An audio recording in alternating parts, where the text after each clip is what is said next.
Hola, ¿cómo están? Bienvenidos a un nuevo podcast de Ivancho. Este es nuestro primer podcast transatlántico virtual y tenemos un invitado muy especial el día de hoy, mi amigo José Manuel Solana Belver, un instructor reconocido mundialmente de supervivencia, un ex soldado militar y demás. Bienvenido, José. ¿Dónde te encuentras ahorita mismo? Saludo aquí a la gente del podcast. Hola Iván, ¿qué tal? Buenas tardes aquí, buenos días allí. En este momento estoy en España, me encuentro en la comunidad autónoma de Valencia, provincia de Castellón, a orillas del mar Mediterráneo. Y bueno, pues aquí estamos intentando avanzar dentro de esta etapa complicada de la vida que nos ha tocado asumir y afrontar. Un saludo a todos. Sí, Solana, cuando yo recibí el curso de supervivencia nómada con usted, pues hablábamos de muchos factores que he aplicado dichosamente en mi vida, en muchas situaciones que me ha tocado enfrentar y de verdad fue de mucho provecho para mí. Los conocimientos, tal vez fue un curso básico, pero recibimos mucha información de gran valor que ahora está reflejando en una serie de libros, ¿verdad? Que ya más adelante vamos a hablar. Estamos, creo yo, Solana, en un panorama que para todo el tema de preparacionistas, gente que le gusta el mundo de la supervivencia, es un escenario que no nos hubiésemos imaginado y que nos ha obligado a replantear nuestras vidas. ¿Cómo lo has visto vos en todo este tema de la pandemia mundial, verdad? Bueno, a efectos globales tengo la oportunidad de mantener comunicación regular con distintas personas en distintos países, incluso en distintos continentes, y efectivamente se puede apreciar que lo acontecido pues no solo ya ha repercutido a nivel local, a nivel nacional, sino a nivel global. Y esperemos que haya una salida esperanzadora para toda esta situación en base a una situación sanitaria que es muy controvertida y que esperemos derive en última instancia, a pesar de todas las connotaciones que conlleva en relación a la movilidad, a la pérdida de libertades individuales, etcétera, que conlleve al final de esta situación, porque de producirse, que espero que sí. Yo soy una persona siempre optimista, a pesar de que también soy muy crítica. Espero que a la finalización de esto, esas ansias que tienen las personas de volver a reencontrarse dentro de sus posibilidades económicas, obviamente, de reencontrarse con el sector,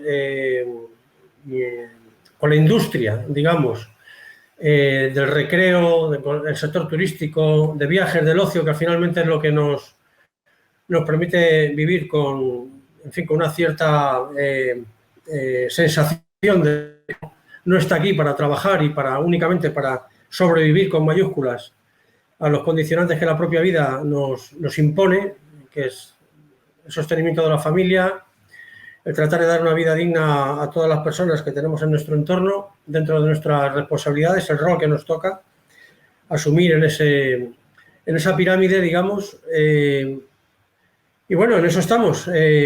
Estamos confiando en eso. Ahora sí que las personas creo que son conscientes, muchas de ellas son conscientes de la fragilidad que supone ser un individuo inmerso en una sociedad en la que podemos ser poco participativos y podemos tener poca influencia, y de algún modo la capacidad de ser autosuficientes en algún momento de nuestra vida y de asumir los conocimientos básicos, no digo complejos, sino los conocimientos básicos para nosotros mismos y para trasladarlo a nuestras personas más inmediatas, pues es lo que va a permitir, no ya en esta situación, sino en todas las venideras, tomar conciencia de lo que supone la supervivencia, que es un término muy denostado, muy prostituido, y al que yo denomino como supervivencia con mayúsculas también,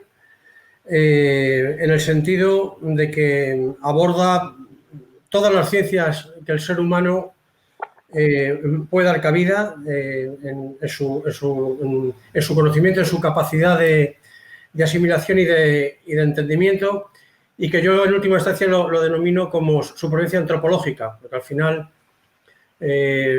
antropos no viene a expresar otra idea distinta que la de el hombre adaptándose a su entorno, que es lo que hacemos continuamente, desde que nos levantamos hasta que gracias a Dios podemos decir, nos podemos levantar con salud y con fuerza para afrontar todo esto, que realmente es un verdadero drama. Yo no sé cómo se estará viviendo allá en Costa Rica, pero aquí a efectos empresariales, a efectos de la economía, ha sido dramático. Y me consta, ya digo, que en el resto del mundo, por los contactos regulares que tengo, pues lo está siendo igual o incluso en mayor medida. Solana, yo creo que en los últimos 50 años ha sido el momento histórico más agudo, diría yo, donde estuvimos así de que se diera una ruptura del orden social. Por ejemplo, aquí en Costa Rica, cuando se dieron todos los cierres más fuertes y demás, ya se empezaron a ver asaltos a supermercados, ya se quería como descomponer el orden social, ¿verdad? Sí. En donde había una gran incertidumbre. Y bueno, para estos panoramas es que usted nos ha preparado, ¿verdad? Los que hemos llevado los cursos de supervivencia. Fue un momento en donde yo levanté las alertas al máximo a nivel familiar, en la vigilancia perimetral y demás.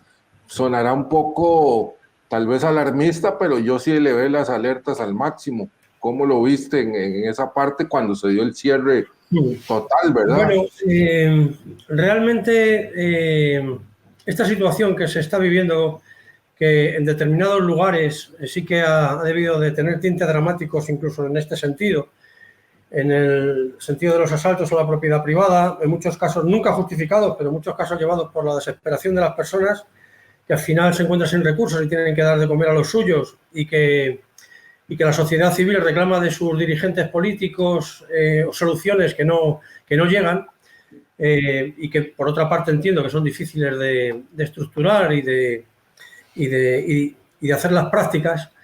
Pero más allá de todo esto, creo que es algo que no es nuevo para determinadas localizaciones geográficas en las que sí han tenido que padecer directamente pues el golpe, por ejemplo, de alguna catástrofe natural, ¿no?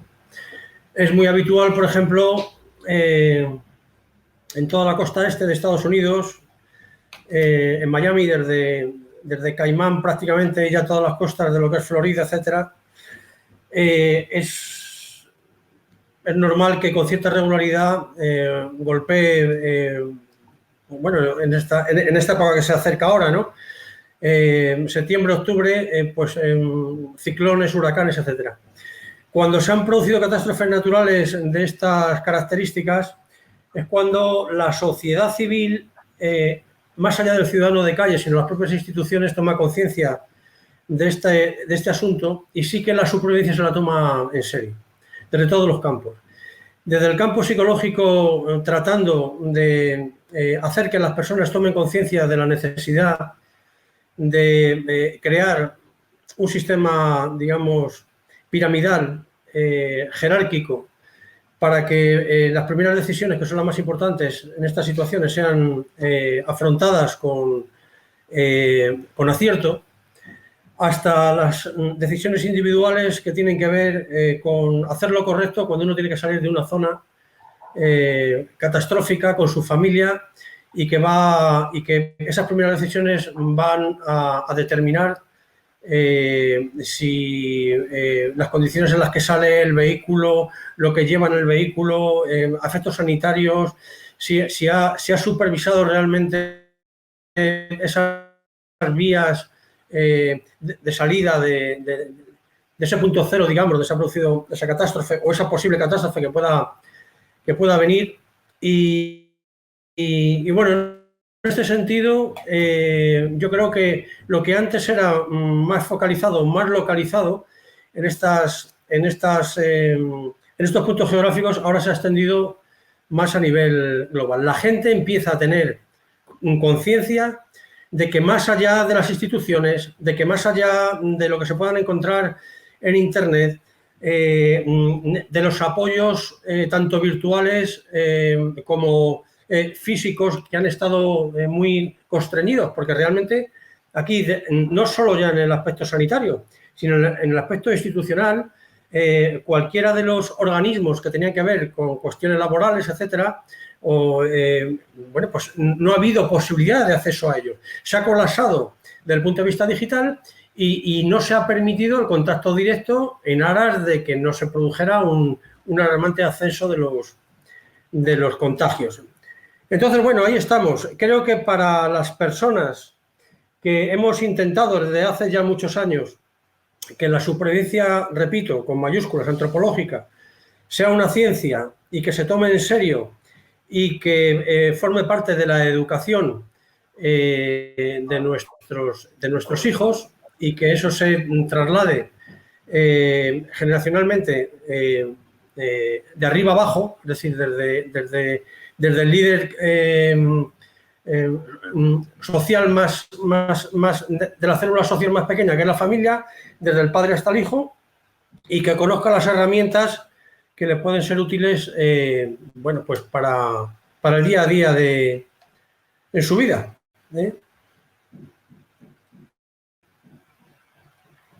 Así es, Solana.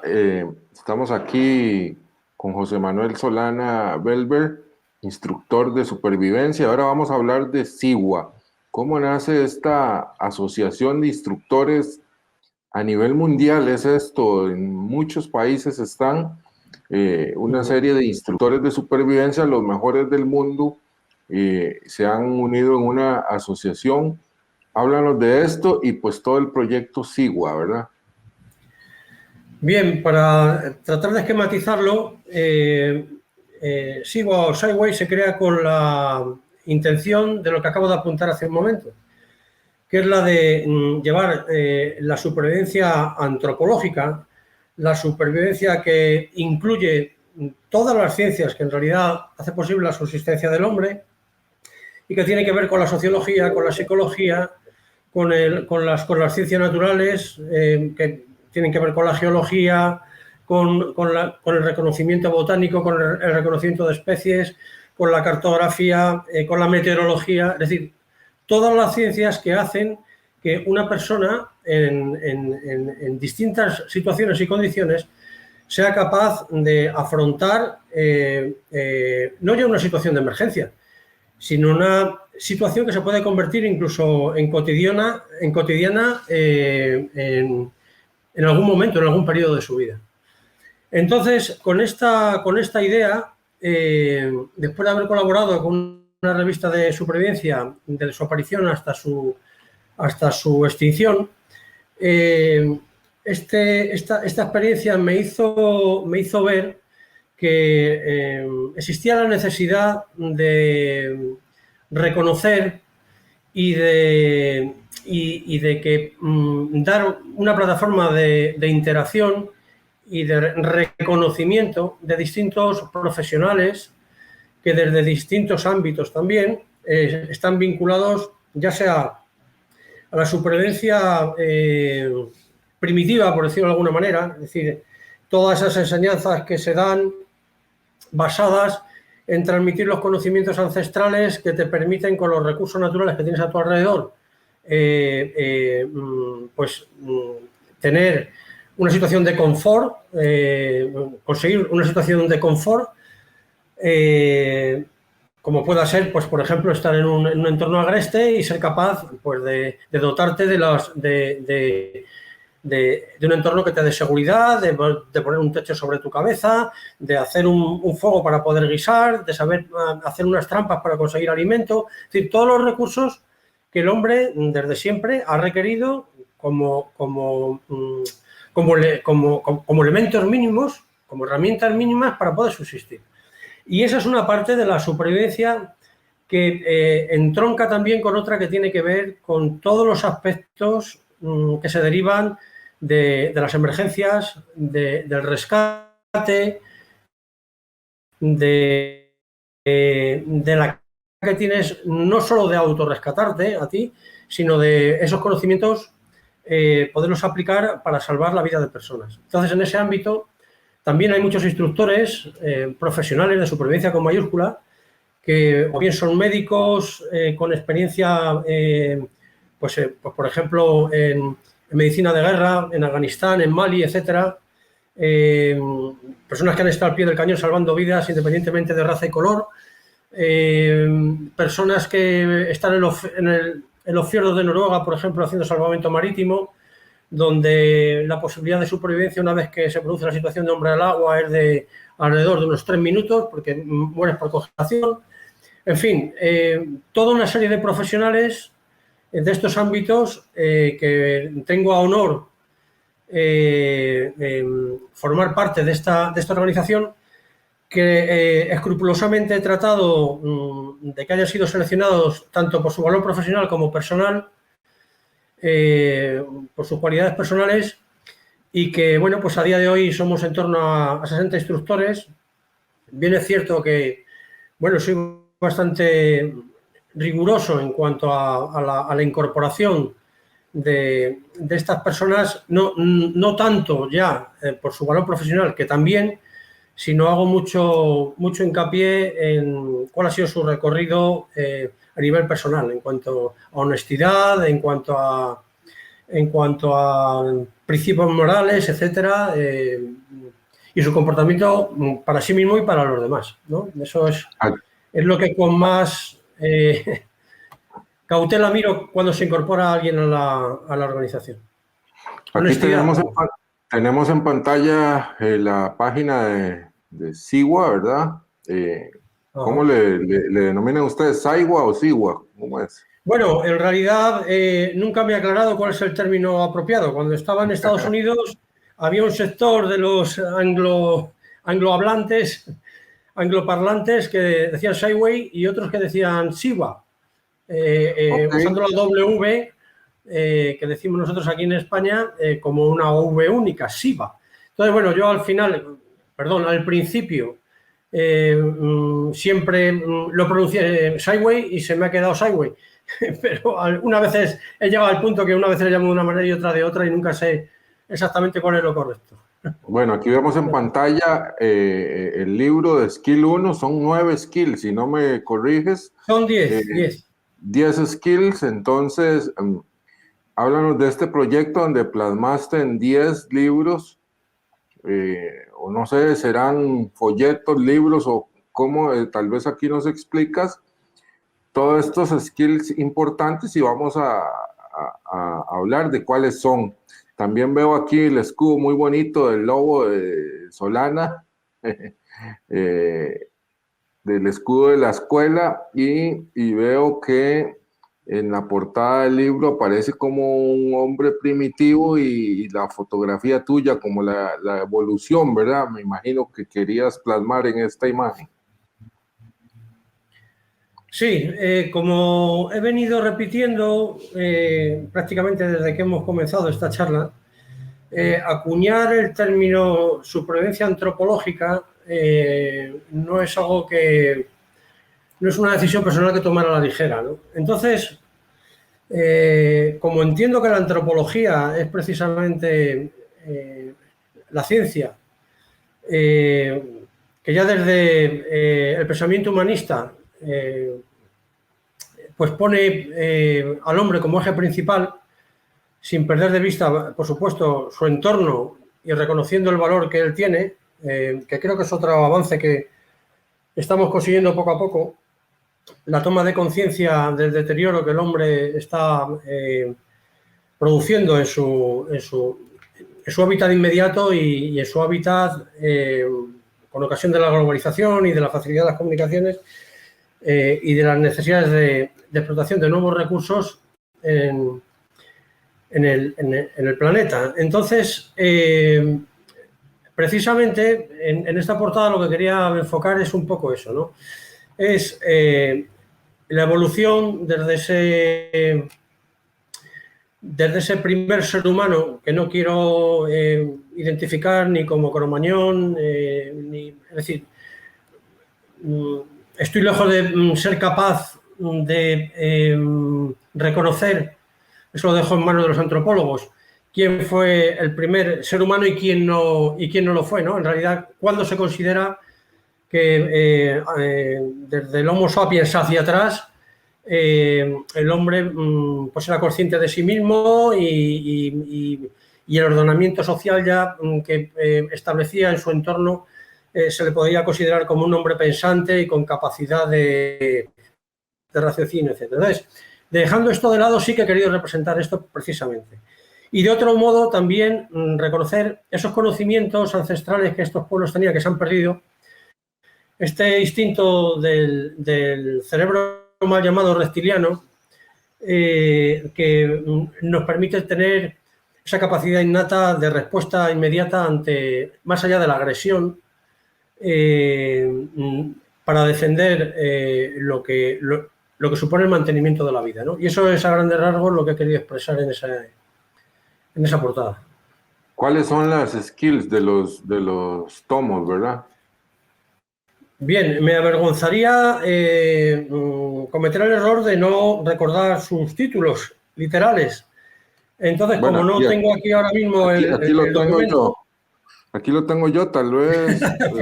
Van a ser una ayuda importante. El skill 1 es la asunción de roles, anillos de seguridad, ¿verdad? Sí, si te parece, los nombras y hago un apunte rápido sobre los contenidos y el por qué está hecha esta división. Bueno, en el documento que me enviaron viene mucha información, pero no sé si son los libros en sí, dice. El skill 1, asunción de roles y anillos de seguridad, ¿verdad? 2, vamos a ver. No, todo esto es de lo mismo de anillos. Creo que no viene que te he mandado ahí, 9. Sí, lo que te he mandado ahí, creo recordar, es el contenido de este libro que ya está a la venta. Del 1. Sí, que es el skill 1, que es la asunción de roles, anillos de seguridad, disciplina operativa y liderazgo. Si te parece, podemos hablar un poco de él, ya que es el que está sí, porque, en el mercado, y después señalo cuál es el resto. El segundo, que está a punto de salir, voy a dejar que cobre un poco de vida este libro, y el segundo que ya está editado y está ya maquetado y que está a punto de salir, que es el de primeros auxilios, medicina natural y medicina táctica. En este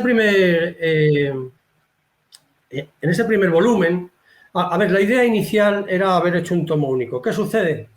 Pues que a medida que se fue incorporando información, a medida que investigaba en cuáles serían los contenidos más importantes que tenía que contemplar un libro de estas características, y saliendo un poco de la corriente o del estilo en el que se han escrito el resto de los manuales de supervivencia, observé que el volumen de este libro, pues iba añadiendo páginas y páginas y se iba a hacer, pues prácticamente, muy incómodo de manejar, ¿verdad? Y muy difícil de publicar, porque en todo libro que excede de las 600 páginas es muy difícil su edición, etcétera. Entonces ahí fue cuando se tomó la decisión de fragmentarlo en el principio 9 skill, como muy correctamente dijiste tú. Pero se me ocurrió hacer un skill más al que yo denominé Preppers, y que lo dejo para el final porque sí que este va a ser un skill más técnico, básicamente más técnico, porque va a contemplar más este mundo digital que vivimos y el mundo de las tecnologías, que no podemos estar a espaldas de él, y que es importante tratar de conocer algunas de las herramientas de las cuales vamos a poder disponer en caso, por ejemplo, de una situación. A ver, pues por poner un ejemplo, recientemente ha habido un ataque informático que ha hecho que en distintas empresas de la envergadura de Amazon, y otras grandes empresas aquí en España de compañías de seguro, bancos, etcétera, haya caído durante un tiempo de 4 o 5 días y parece que uno no es consciente de la magnitud de lo que algo de estas características supone.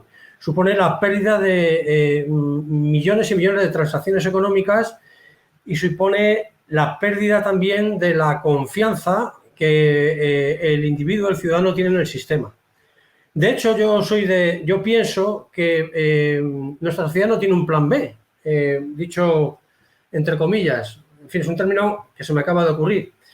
Y que se refiere al hecho de que en caso de que caiga este sistema de comunicaciones, este sistema electrónico que es el que alberga pues prácticamente hoy en día todos los aspectos, imprima todos los aspectos de la sociedad, del aspecto económico, de la publicidad, de la comunicación entre las familias, es decir, desde lo más prosaico hasta lo más complejo.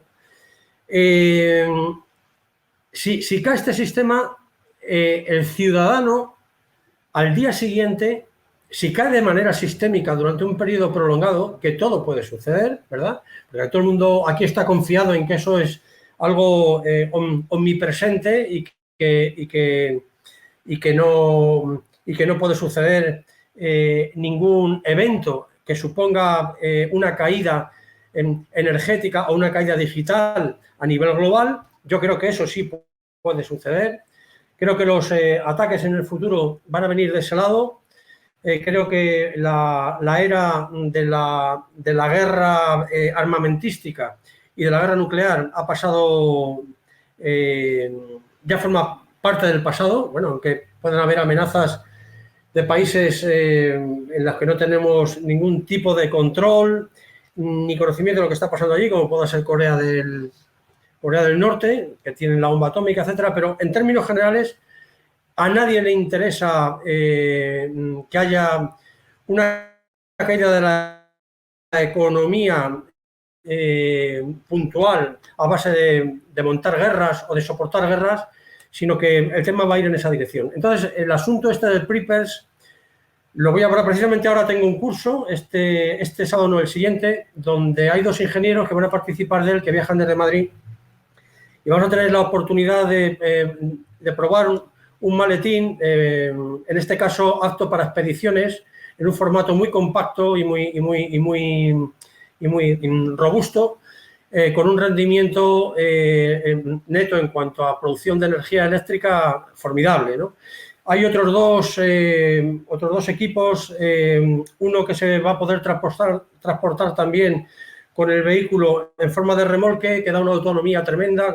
Entonces, todos estos aspectos de la tecnología que van encaminados a no depender tanto de el suministro institucionalmente se nos da para poder dar soporte a nuestra vida cotidiana, también permite que seamos autosuficientes. Entonces, al menos reconocerlos y paulatinamente tener acceso a ellos, porque supongo que todo esto no va a estar al alcance de todo el mundo en un primer momento, porque es tecnología nueva que hay que amortizar, porque hay años de investigación detrás y porque de alguna manera tiene que repercutir en el precio inicial. Pero igual que el ventilador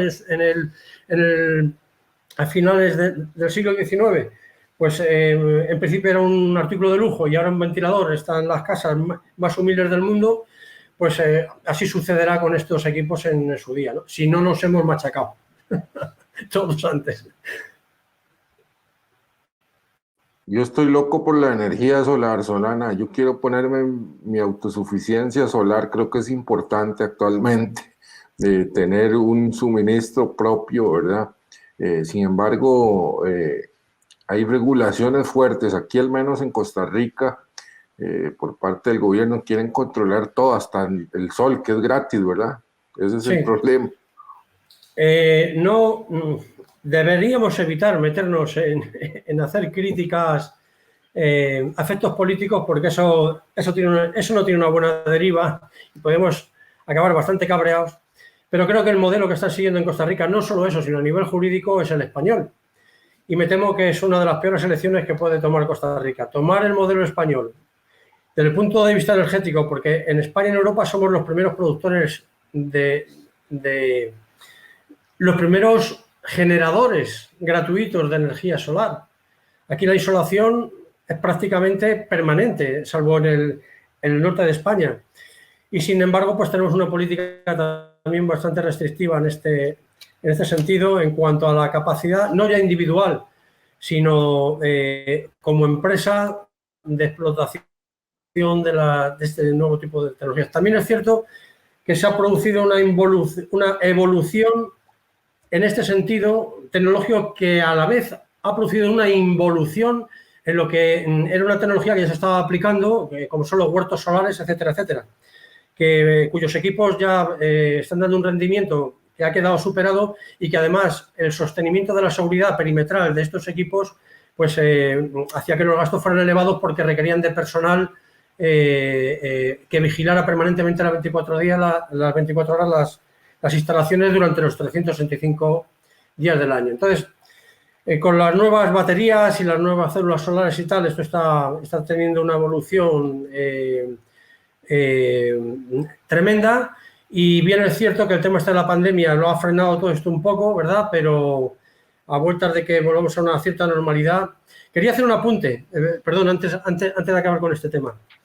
He tenido el honor y el placer de convivir allí en Costa Rica, porque era vecino mío, con un teniente coronel retirado que se llama Cliff Corrington.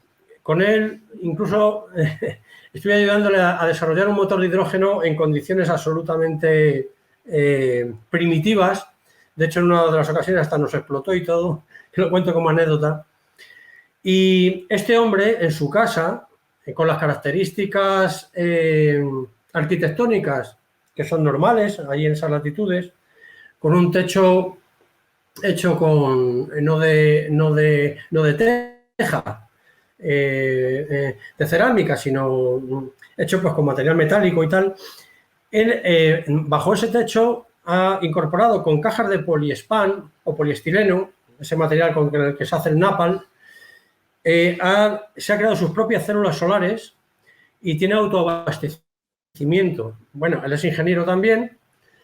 Tiene su propio autoabastecimiento eléctrico. De hecho, tiene un área en su casa que, con motivos de ese famoso comején que tenéis allí, que se come a causa de la humedad cualquier tipo de papel o de materia orgánica vegetal, ha puesto un sistema de ventilación que hace que el grado de humedad baje de tal forma que no permite, el comején vive, pero no vive en esas condiciones de proliferación extrema que puede acabar con documentos y que puede acabar con cualquier biblioteca. Entonces, bueno, él vive en Aranjuez y con mucho gusto, está muy mayor el hombre. Acabo de publicar un libro suyo que se llama, que aprovecho también aquí para decirlo, está solo en inglés, se llama 1958 y cuenta todo el periodo ese previo a la guerra de las FARC, en el que estuvo en Colombia y también en la Escuela de las Américas en Panamá como instructor, en selva, en fin, de los marines, etcétera. Entonces, bueno, es un libro muy interesante también y es un vecino vuestro. Que sí, lo conocimos allá en los cursos. Coño, sí, es verdad. Sí, sí, es verdad. En sí, el último que hicimos de Nómada, sí, es cierto. él estuvo dando una charla muy interesante. Fue un gran gusto haberlo conocido esa vez. Sí. Volvámonos al libro Skill 1, sí. Asunción de roles. No, mentira, este es el de Asunción de roles y anillos de seguridad. Cuando usted nos introdujo ese concepto, yo me quedé como fuera de base porque nunca había pensado en esto. Yo me gusta hacer expediciones a la montaña y ha sido uno de los skills o conocimientos de mayor valor para mí. Donde yo escuché ese término, no le di gran importancia en el momento. Dije, qué aburrido, qué irán a hablar, ¿verdad?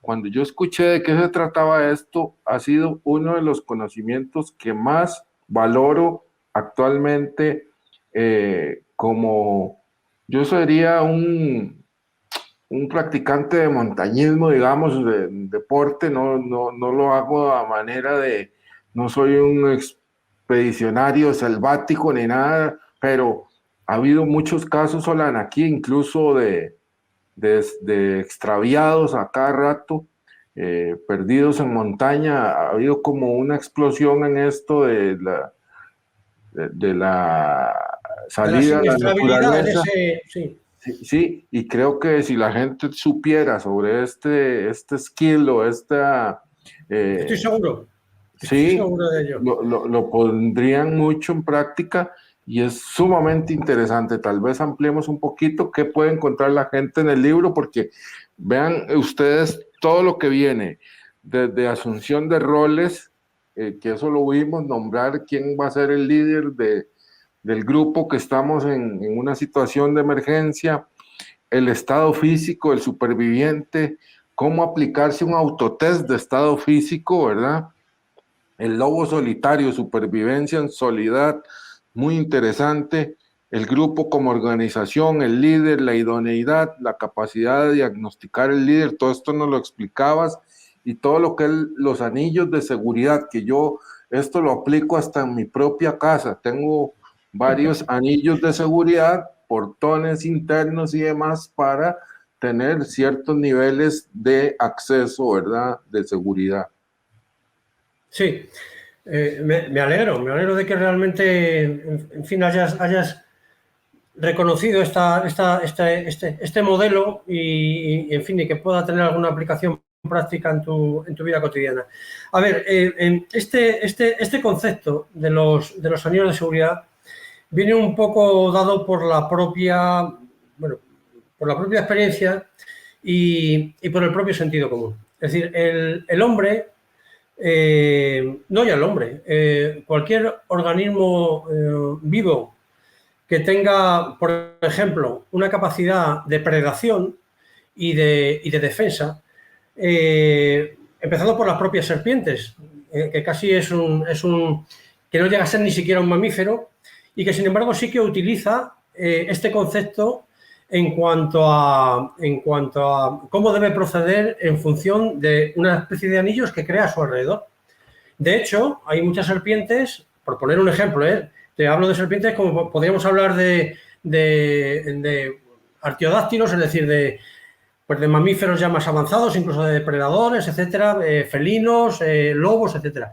Pero ya puramente en el caso de la serpiente, fíjate que hay especies de serpientes que hasta que no ven amenazado su espacio inmediato y se sienten amenazados ya físicamente porque pueden ser aplastados, por ejemplo, o pisados, no empiezan a desplegar todos sus recursos o bien de amenaza o bien ofensivos.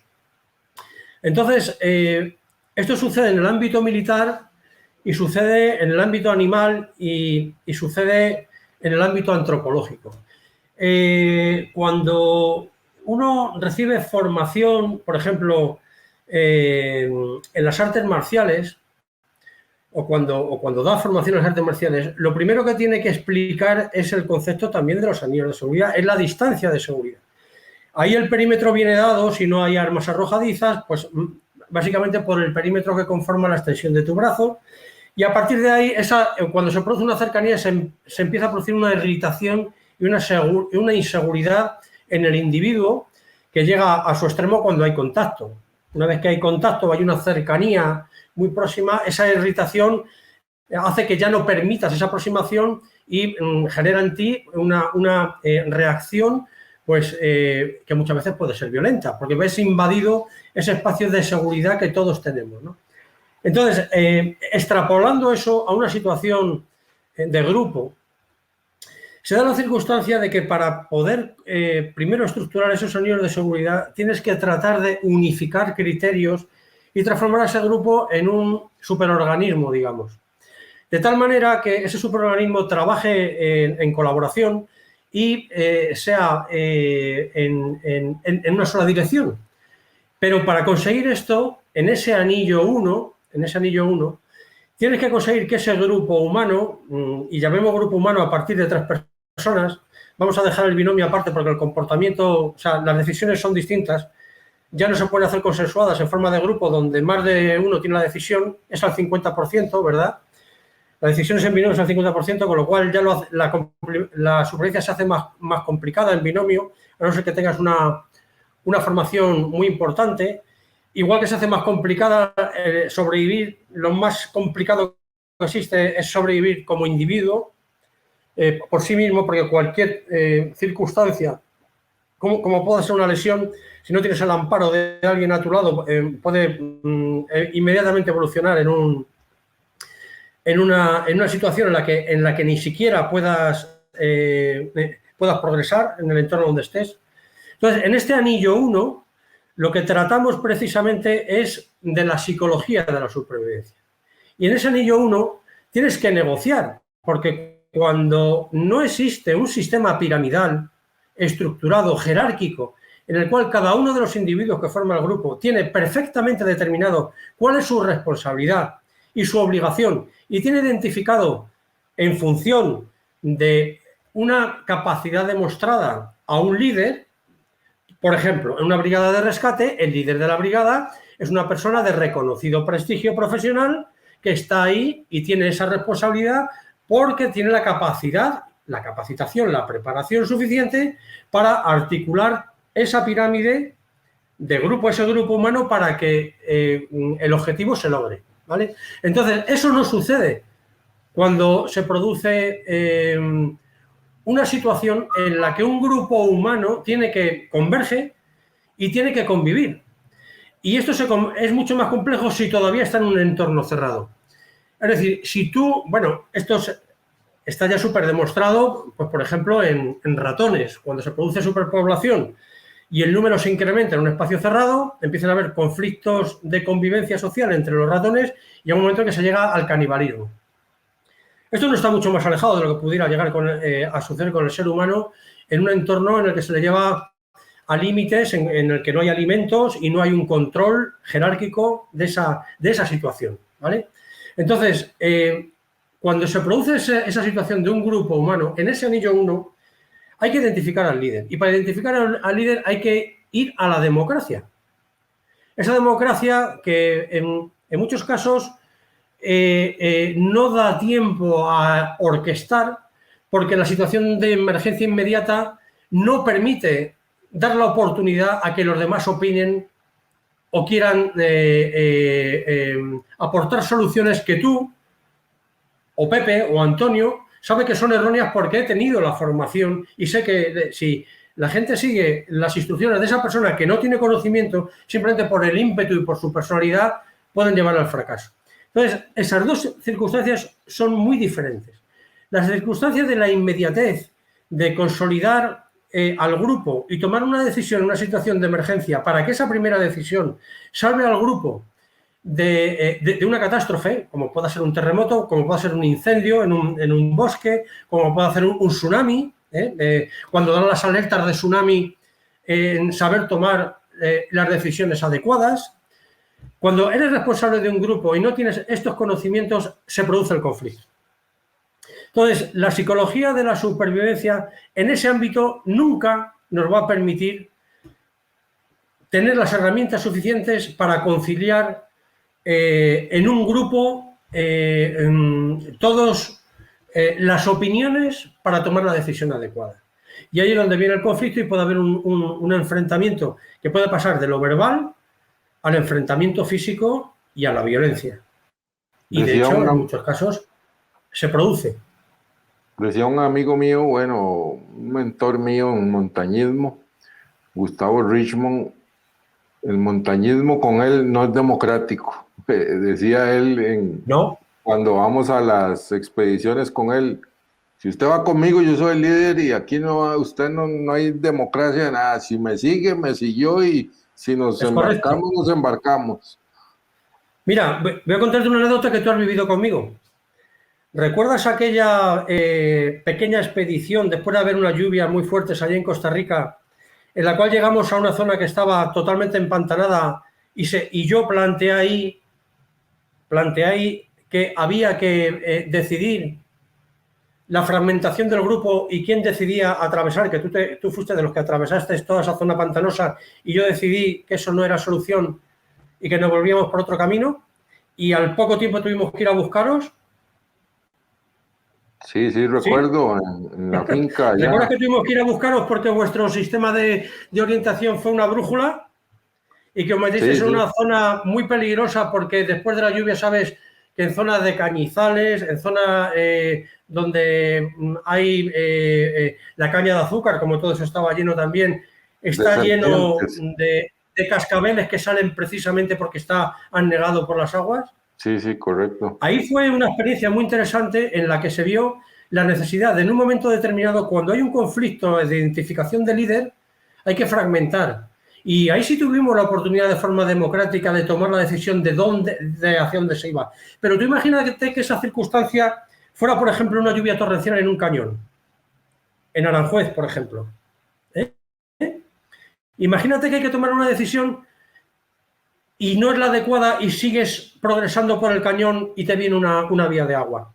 Y todos hemos tomado la decisión de continuar porque no hemos hecho caso a otra persona que a lo mejor sí sabía leer la meteorología y sabía saber cuál es el tipo de nubes y hacia dónde estaba el viento soplando en ese momento, sabía leer un poco también qué estaban haciendo las aves en ese momento. Todo eso es lo que conforma eh, la información que tienes que saber manejar para tomar la decisión correcta. Los indicios, decías vos en el curso, leer esos Sí, indicios. indicios. Indicios que fuimos dejando también a la hora de volver, recuerdas, con marcaciones y que es muy importante. Eso en un curso que di también en la isla del Coco, allí cuando estuve en Costa Rica, también fue fue algo muy importante también en unos senderos trampa que desarrollamos allí. En fin, allí también fue una experiencia muy interesante en este aspecto. Entonces, ese es el anillo 1 de seguridad. En ese anillo 1 de seguridad, uno tiene que conseguir la unificación del grupo, establecer cuáles son los patrones a seguir por ese grupo, identificar cuáles son las fortalezas y las debilidades de todos y cada uno de ellos y asignar roles, asignar responsabilidades. Y una vez que se hace eso, hay que empezar a dotar a ese anillo primero de confort, porque el confort es lo que hace que se rebaje el estado de estrés. Es lo que hace que uno pase a una fase en la que la irritación y la inseguridad no te mantiene en un estado permanente de confrontación con el que tienes a tu lado. Entonces es cuando tienes que tratar de a ese anillo dotarle de una zona sanitaria, de una zona de reunión que puede coincidir cerca de la cocina, por ejemplo, de la zona de cocina, para que sirva de punto de reunión. Si es que ese momento en el que se comparte la comida es un momento que puede ser interesante para hacer una exposición, pues, de los problemas que se están produciendo y de darle solución. En fin, ese es el anillo 1. Y el anillo 1 impone también que cualquier movimiento que se produzca desde el punto cero de ese anillo hasta el radio, hasta el límite con el anillo 2, haya contacto visual y sonoro. De tal manera que cualquier alarma o conflicto que se produzca, la persona que está al borde de ese anillo, por comunicación, ya sea visual o ya sea verbal, pueda comunicarse con el resto y pueda en ese momento auxiliarle. Ese es básicamente el anillo 1, el más complejo, pero bueno, a grandes rasgos.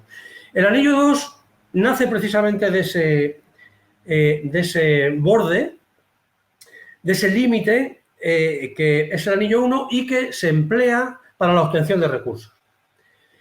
En ese anillo 2 uno tiene que establecer una serie de senderos o caminos, si es que no existen, y los reconocemos como tal, de tal manera que todos los recursos que vayamos obteniendo se puedan trasladar con cierta practicidad. Tú no puedes estar cogiendo leña o cogiendo suministros de un pueblo que ha sido abandonado por lo que sea, cualquier circunstancia. Y luego a la hora de progresar con todo ese material, te encuentras en una zona geográfica que no puedes avanzar, que avanzas penosamente, que estás arriesgando tu integridad física porque puedes rebalarte con el peso, te puedes clavar cualquier cuestión, porque no hay que olvidar que el estado físico es lo primero, es lo que prima en una situación de supervivencia. Olvidándonos, como ya todo el mundo sabe, de esa imagen del superviviente con superpoderes, que salta pozas desde 10 metros, que avanza sin ningún tipo de conocimiento previo del ecosistema, digamos, de si la vegetación es agresiva y puede clavarse cualquier cuestión, que además luego es tóxica y puede derivar en una infección, todo ese tipo de cosas. Entonces, en ese anillo 2 es donde nosotros nos pertrechamos de todo lo que el entorno nos pueda ofrecer para prolongar esa estancia en ese anillo 1 hasta que el rescate se produzca, o si es otra circunstancia, hasta que podamos avanzar, si las condiciones climatológicas o las circunstancias en un ámbito, por ejemplo, hostil con grupos humanos, pues nos permite avanzar, ¿no? Y salir de ese entorno. Entonces, ese es el criterio del anillo 2. En el anillo 2 sí que la comunicación visual desaparece. La comunicación visual auditiva puede desaparecer porque tú pasas una loma y viene el viento y tú estás a sotavento y ya está. Y por más que grites, el viento se va a llevar tu voz y no te van a oír si te sucede algo. Entonces, cuando se está en el anillo 2, se sale con un propósito muy definido y determinado, que se informa al líder del grupo o al responsable de las expediciones, por llamarlo de alguna manera. De tal manera que cuando yo salgo al anillo 2, informo de para qué salgo. Voy a salir para obtener madera y voy a estar en este área, porque el anillo 2 luego se divide en sectores. Para eso tenemos los 4 puntos cardinales y se abren una serie de senderos también en esos puntos para traer el material y para que nos permita un fácil acceso al anillo 3, que luego veremos para qué es. Bueno, eso es a grandes rasgos el anillo 2. Ahí ponemos las trampas, ahí pescamos si es que hay agua, ahí traemos recursos como pueda ser la madera y, como he dicho antes, si hay algunos restos de civilización o de material que está abandonado, que podemos tener a nuestra disposición, como puede ser ladrillos de adobe o como puede ser algo para hacer un tejado o con elementos constructivos, pues de todo eso lo pertrechamos y los reutilizamos en ese anillo 1 que es la zona de confort, digamos, ¿no? Luego tenemos el anillo 3. El anillo 3 es un anillo que está dedicado a la exploración. Si bien es cierto, en el anillo 2 tengo que buscar los puntos más elevados también para colocar unas alarmas si lo que no quiero, obviamente si lo que quiero es ser identificado y relocalizado y rescatado. Si lo que quiero es mantenerme sin ser reconocido por ningún grupo humano, obviamente eso sobra. Pero si lo que quiero es delatar mi posición, lo que hago es que busco en el anillo 2, en ese anillo 2, los puntos más elevados, y ahí dejamos preparados unos elementos como pueda ser, por ejemplo, una construcción preparada con posibilidad de hacer un fuego rápido, pues para hacer un ahumador, que sería muy similar al que se hace para ahumar la carne, y que genere muchísimo humo, pues con vegetación verde, por ejemplo, y que en caso de que haya un cierto tráfico aéreo, hayamos visto que ocasionalmente pues pasa algún tipo de pequeño avión, porque obviamente si es un avión comercial, pues si no tenemos ningún tipo de sonda de rescate que podríamos haber recuperado, por ejemplo, de una balsa de salvamento. Te recuerdo el curso que quise haber dado allí y que finalmente no pudimos darlo, que aún tengo allí la balsa de salvamento para hacerlo. Si tengo alguna sonda de este tipo, incluso sí la puedo utilizar porque sí me pueden detectar un avión comercial. Pero si no requiero de esto, sí que es posible que un vuelo, que por ejemplo en el caso de Costa Rica es muy frecuente, tenga la posibilidad de encontrarnos a través de una columna de humo, por ejemplo. Luego hay otra serie de embarcaciones que se hacen en situación de supervivencia, que es, bueno, pues en un sector que se deja desbrozado y que se mantiene desbrozado con regularidad, pues se pone unas embarcaciones que son reconocidas dentro de las señales internacionales de rescate y y de socorrismo, tanto terrestre como aerotransportado, ¿no?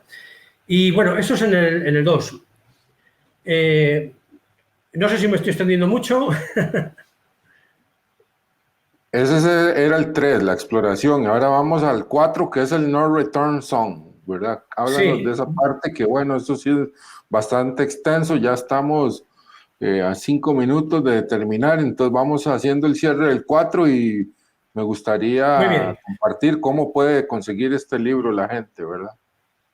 Vale, en el anillo 3 se realizan esas incursiones en el anillo 3 para la obtención de nuevos recursos cuando empiezan a escasear o escasear alguno necesario en particular que no está en el anillo 2. Entonces, es un anillo de exploración en el que, por supuesto, también se informa de cuándo se sale, cuándo se vuelve y que normalmente sí que requiere de periodos más largos de las 24 horas. Puede ser 48, puede ser hasta 72 horas y de vuelta. Y si no se ha cumplido ese plazo, tiene que salir otro binomio, otro grupo humano en búsqueda, porque es que obviamente algo ha sucedido para que no hayan retornado. Una vez que se sale de este anillo 3, significa que es alguien que ha decidido que ya no vuelve. Que puede ser por dos factores. Uno, porque ha sido directamente expulsado, porque es un tipo conflictivo o porque ha ocasionado daños severos a ese grupo.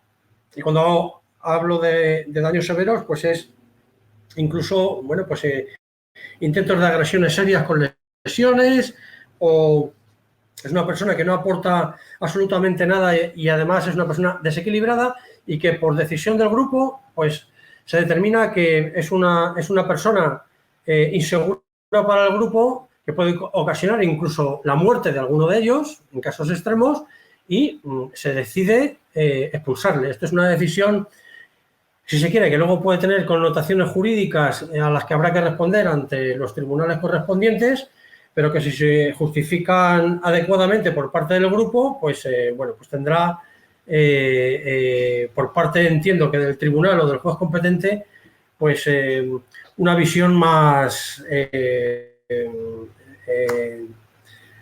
Una conciliadora, más validez. entendedora, ¿no?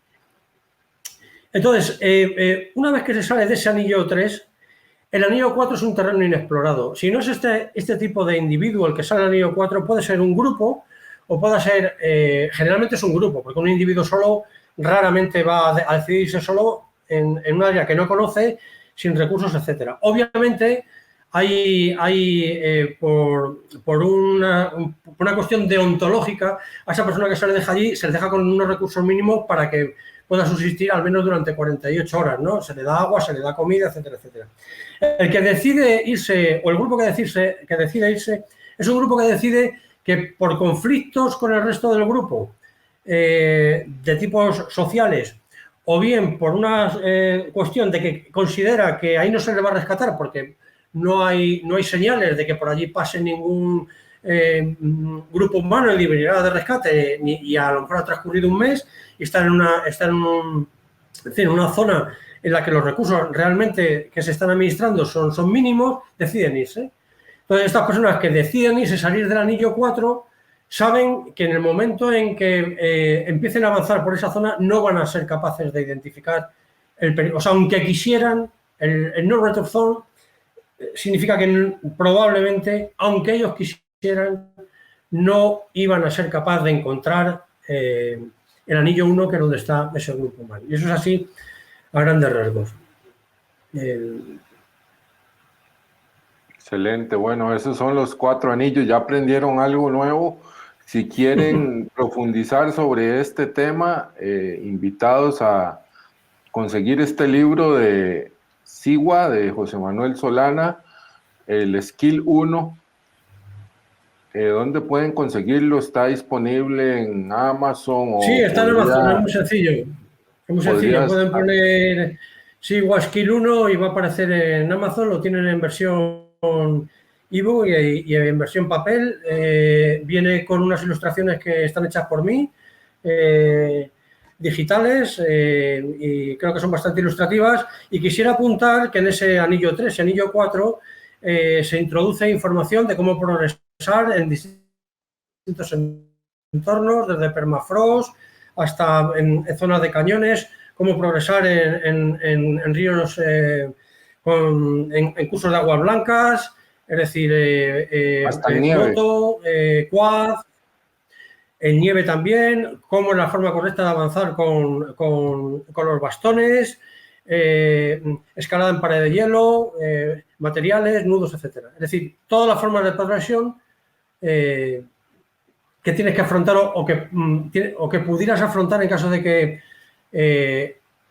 tengas un mínimo equipo. Bien, cumplimos ya la hora de programa con José Manuel. Se nos ha ido rápido que hablando de temas muy, muy interesantes. ¿Dónde te puedan contactar o la página web de ustedes, cuál sería? La página web es www.siwasurvival.com.